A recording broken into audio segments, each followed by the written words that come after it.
மலைகளும் காடுகளும் வன உயிரினங்களும் வாழும் நீலகிரியில் காடுகளை சார்ந்தே வாழ்பவர்கள் பழங்குடியினத்தவர்.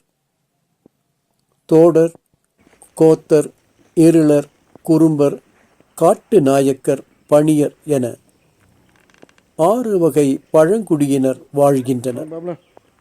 ஒவ்வொருவரும் தனி கலாச்சாரம் உண்டு. அதேபோல் ஆடல் பாடலிலும் வித்தியாசம் உண்டு. ஒரு காலத்தில் கல்வி எட்டா கனியாக இருந்த நிலையில் தற்போது பழங்குடியின மாணவ மாணவியர் கல்வி கற்று வாழ்க்கையில் முன்னேற்றம் கண்டு வருகின்றனர். ஆனால் வீட்டு வசதி, சாலை வசதி இன்னமும் இவர்களின் தேவையாக உள்ளது. அதனை வழங்க வேண்டும் என்பதே இவர்களின் கோரிக்கையாகும்.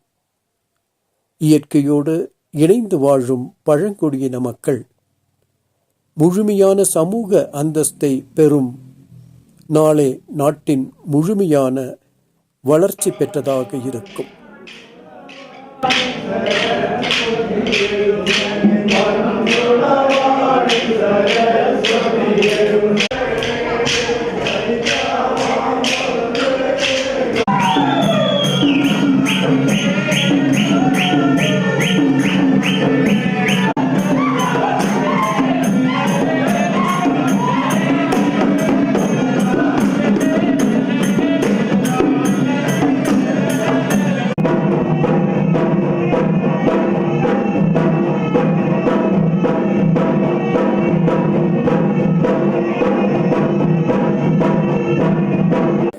இந்த 40 ஆண்டுகளிலே நாங்கள் முதலில் தாயகம் திரும்பிய மக்களுக்காகவும் பின்னர் இங்கு வாழக்கூடிய பண்டைய பழங்குடியினர் மக்கள் மத்தியிலும் பணிகள் செய்து வருகிறோம்.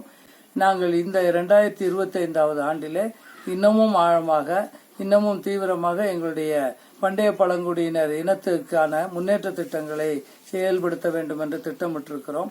அதிலும் குறிப்பாக குழந்தைகளுடைய கல்வி, பெரியவர்களுடைய வேலை வாய்ப்பை உறுதி செய்தல், அவர்களுக்கான திறன்கள் மேம்பாடு செய்தல், அவருடைய விவசாய முறைகளை பாதுகாத்தல் போன்ற சில திட்டங்களை நாங்கள் செயல்படுத்த இருக்கிறோம்.